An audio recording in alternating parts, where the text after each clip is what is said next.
ఇక ఇప్పటికే తెలంగాణలోని పలు జిల్లాలలో కుండపోత వర్షాలు కురుస్తున్నాయి.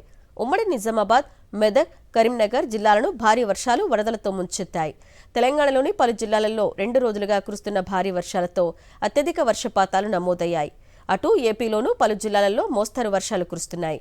ఈ క్రమంలోనే తెలంగాణకు 2 రోజులు, ఏపీకి వారం రోజుల పాటు వాతావరణ శాఖ వర్ష సూచన చేయటం భయపెడుతోంది. అటు వాతావరణ శాఖ హెచ్చరికలతో ఏపీ, తెలంగాణలోని ప్రభుత్వాలు అప్రమత్తమయ్యాయి.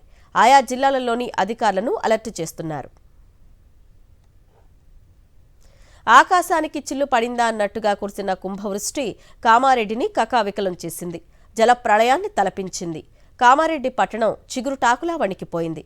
ఇప్పటికీ కూడా ఇంకా కాలనీల్లో నీటిలో ఉన్నాయి. జాతీయ రహదారులతో పాటు జిల్లా రహదారులు, గ్రామీణ రహదారులు, వంతెనలు కొట్టుకుపోయి రాకపోకలు నిలిచిపోయాయి. ఇన్ఛార్జి మంత్రి సీతక్క, సురేష్ షెట్కర్ అధికారులతో కలిసి వరద ప్రభావిత ప్రాంతాల్లో పర్యటించారు. పంట, ఆస్తి నష్టంపై అంచనాకు మరో 2 రోజులు సమయం పట్టే అవకాశం ఉన్నట్టు తెలుస్తోంది.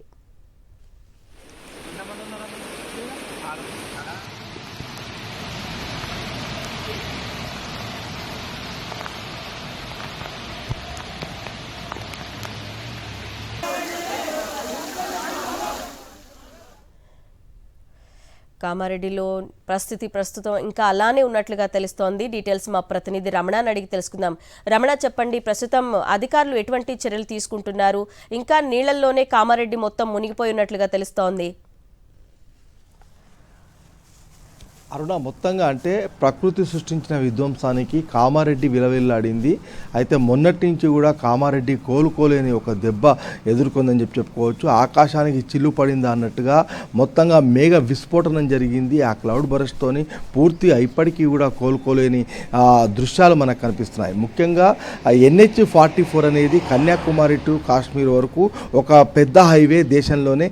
ఈ హైవేలో దాదాపు నిత్యం ట్రాఫిక్ రద్దీ మనకు కనిపించేది. కానీ మొన్నటి వర్షంతో సాయంత్రం నుంచి కూడా మొన్న సాయంత్రం నుంచి 25% ట్రాఫిక్ మాత్రమే కనిపిస్తున్నట్టుగా అధికారులే అధికారికంగా చెప్తున్న పరిస్థితి. సో మొత్తంగా మనం చూస్తే కనుక కామారెడ్డి జిల్లాలో దీని ప్రభావం చుట్టుపక్కల కూడా, అంటే అటు మెదక్ జిల్లా కావచ్చు, ఇటు రాజన్న సిరిసిల్ల జిల్లా కావచ్చు, మొత్తం ఈ ప్రాంతం అంతా కూడా అతలాకుతలం అయిపోయిన దృశ్యాలు మనం చూసాం. అయితే కామారెడ్డిలో చాలా కాలనీలన్నీ జలమయమయ్యాయి. మొత్తంగా వాళ్ళంతా కూడా లోతట్టు ప్రాంతాల ప్రజలు చాలా ఇబ్బందులు పడ్డారు. వాళ్ళందరినీ కూడా షెల్టర్స్కు తరలించారు. ముఖ్యంగా పునరావాస కేంద్రాలు ఏర్పాటు చేశారు. అయితే పునరావాస కేంద్రాల నుంచి ఇప్పుడు వాళ్ళంతా కూడా వాళ్ళ బంధువుల ఇళ్లకు వెళ్ళిపోయినట్టుగా అధికారులు చెప్తున్నారు.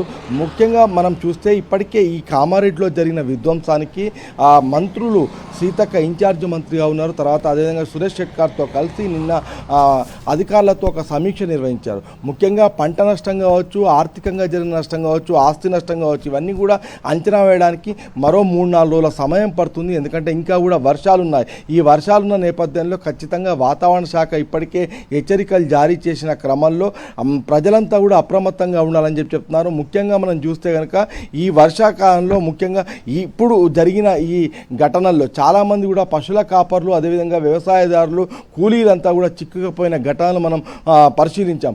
ఈ క్రమంలో వాళ్ళంతా కూడా చాలా జాగ్రత్తగా ఉండాలి. ముఖ్యంగా పెద్ద నీటి జలవనరులు ఏవైతే ఉన్నాయో, అంటే వాగులు, వంకలు, చెరువులతో పాటుగా ప్రాజెక్టుల వద్దకు ఎవరిని వెళ్ళొద్దు. పరివాహక ప్రాంతాల్లో మత్స్యకారులు కావచ్చు, రజకులు కావచ్చు, అదేవిధంగా పశువుల కాపర్లు కావచ్చు, వీళ్ళంతా కూడా అప్రమత్తంగా ఉండాలని చెప్పేసి హెచ్చరికలు జారీ చేస్తున్నారు. మరొకవైపు స్కూల్స్కు సెలవులు ప్రకటించారు. అదేవిధంగా ఇప్పుడు అధికారులు ముఖ్యంగా మనం రెవెన్యూ కావచ్చు, పోలీసు కావచ్చు, అదేవిధంగా మున్సిపల్ అధికారులు ప్రతి వాళ్ళు కూడా ఎవరికి కూడా సెలవులన్నీ కూడా రద్దు చేసి వాళ్ళంతా కూడా ఈ మొత్తం పనుల్లో ఉండాలి, సహాయక చర్యలు చేపట్టాలని చెప్పేసి ఆదేశించినట్టుగా కూడా నిన్న మంత్రి సీతక్క ప్రెస్ మీట్లో వెల్లడించారు. అంటే మొత్తంగా అధికారులు ఒకవైపు, మరొక వైపు ఇటు అధికార పార్టీ నేతలు, అదేవిధంగా ప్రతిపక్ష నేతలతో ఇప్పుడు కామారెడ్డి ఒక బ్లాక్ టూరిజం స్పాట్గా మనకు కనిపిస్తుంది. అదేవిధంగా కామారెడ్డిలో రోడ్లన్నీ కూడా కోతకు గురయ్యాయి, కొన్ని రైల్వే ట్రాకులు కొట్టుకుపోయాయి, ముఖ్యంగా కార్ల వంటివి కూడా కొట్టుకొని వచ్చిందంటే ఆ వరద ప్రవాహము ఆ దాటి ఏ స్థాయిలో ఉందో కూడా మనం అర్థం చేసుకోవచ్చు. ఈ నేపథ్యంలో